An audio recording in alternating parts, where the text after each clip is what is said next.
The soundtrack of your life is in the heart of rock and roll. Now that you've gone deaf, what soundtrack is playing in your head, and is there a soundtrack playing? Same songs. I just can't hear them. I can still hear music in my head. That's what I mean. But I can't hear, the song that's playing in my head right now is The Only One, because we just saw Corey perform it. Right. And he did such a marvelous job. That's the song that's in my head right now. But are there other soundtracks that are in your head? Yeah, in my head, I sing. I have kind of like a handful of songs that I kind of recount in my head. One is "Where or When," for the Count Basie Sinatra version. Yeah. Another one is is a song. My newest album, my latest album is called "Weather," and there's a song on there called "One of the Boys" that I can't get out of my head, and you know. Oh my God. Well, I'll tell you what. You know another song that's strange? I don't know why. It's been there forever. What? Is George Strait's Amarillo by Morning. I love it. I don't know why. Thank you so much. Just what I got on. Oh my Don't God. you love San Antonio and Just What I Got On? When the sun gets high in the Texas sky, I'll be bucking at the county fair. You can still sing. I can sing, but if there was a keyboard here, I couldn't sing to the keyboard. I can't hear music at all. Oh my God. I can sing to myself. I can sing a cappella, but I can't sing to music. I can't hear music. As soon as there's music, it sounds like noise. Thank you for singing. You bet.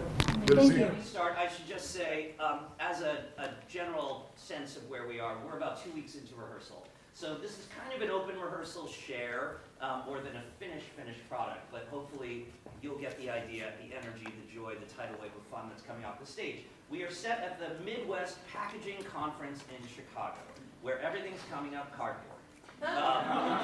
The amiable Chuck Stone, played by John Dawson, is now explaining the joys of being a salesman and working with people to his socially anxious daughter, Cassandra, played by Mackenzie Curtis. And they're surrounded by a whole...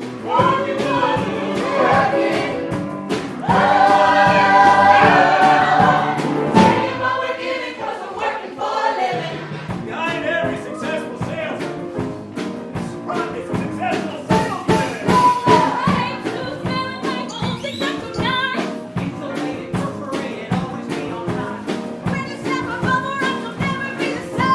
Everybody's working, but it's how you play the game.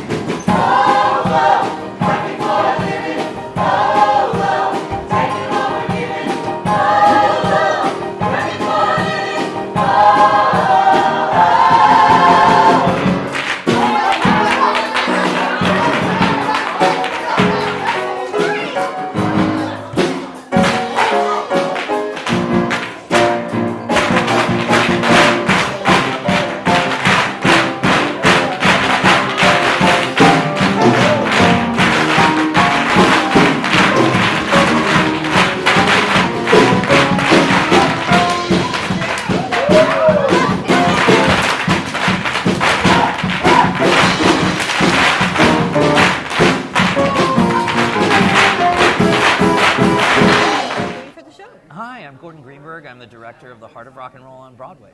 And where have we seen your direction before? The show I just did was in Times Square. It was Dracula, Comedy of Terrors. Oh my God, I love that show. You saw it? I did. Oh, thank you. I thought that was so clever. That was a labor of love. Myself and Steve Rosen wrote it, and we had a great run of it this year, and it's going to London next, so Oh, that good. continues. That guy is fabulous. Amazing, right? The guy that played Dracula? He's at the Stratford Festival now. Oh, He well, just then goes we'll from strength to strength. we'll be reviewing one of the shows because I have a reviewer in Stratford. Amazing. Well, look for him and send your love. What other musicals have you done? I did Holiday Inn, which was on Broadway a few okay. years ago. I did Jacques Brel is Alive and Well and Living in Paris, which was at the Zipper Theater. Robert Cuccioli. I loved it so much, working with him, working with all of them. We did Working, which I I love that adapted show. with Lin-Manuel Miranda and Stephen Schwartz. I went to a camp called Stage Door Manor. It was one of the first shows I ever did there. So Working, Jacques Brel, weirdly Garcia Lorca. Oh, It was yeah. very complicated material that they laid on us as 13-year-olds. But it taught me a respect and a love for the theater and about the rigor and discipline needed to create good work.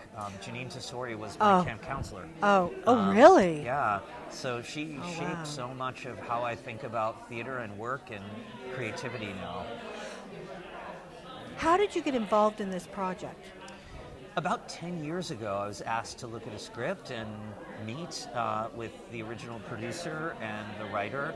And even though it was an early draft, I knew from the beginning that there was something genuinely special here.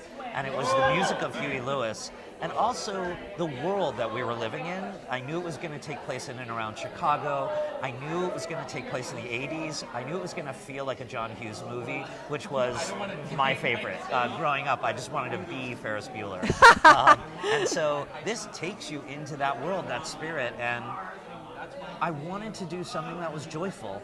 You know, I mean, I spent the last think couple of you years. did. Huey's music, I should say, has kind of a theatricality to it, because if Yes, you it listen does. to it, all the horn sections, and to hear those horns live, I can't wait. Wait till you hear them. Well, I talked to your musical supervisor, Brian, yeah. and that each character has their own musical instrument, I think is genius. I mean, I was very happy to hear that. This has been very carefully thought through, and all of us adore the project, adore Huey, and you know, when we first started working on this in production at the Old Globe about 6 years ago, Huey had Which is one of my favorite theaters. I love the Old Globe. It's kind of my home theater, and I do something there every year. Really? Yes, yeah. Steve Rosen and I, who wrote Dracula, right. just wrote Crime and Punishment, a comedy for them. And we wrote their Christmas show that they do opposite the Grinch every year, Right. Ebenezer Scrooge's big Your Town Here Christmas show.